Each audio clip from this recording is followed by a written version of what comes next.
Entón, polo tanto, nós non podemos consentir a berlusconización, é unha palabra complicada,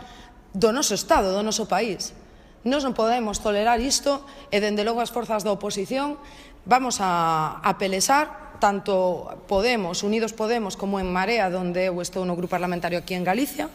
vamos a calar e por iso apoiamos todos a moción de censura, apoiamos a moción cidadá, a movilización do día 20 e vamos a seguir informando a cidadanía a través do Tramabús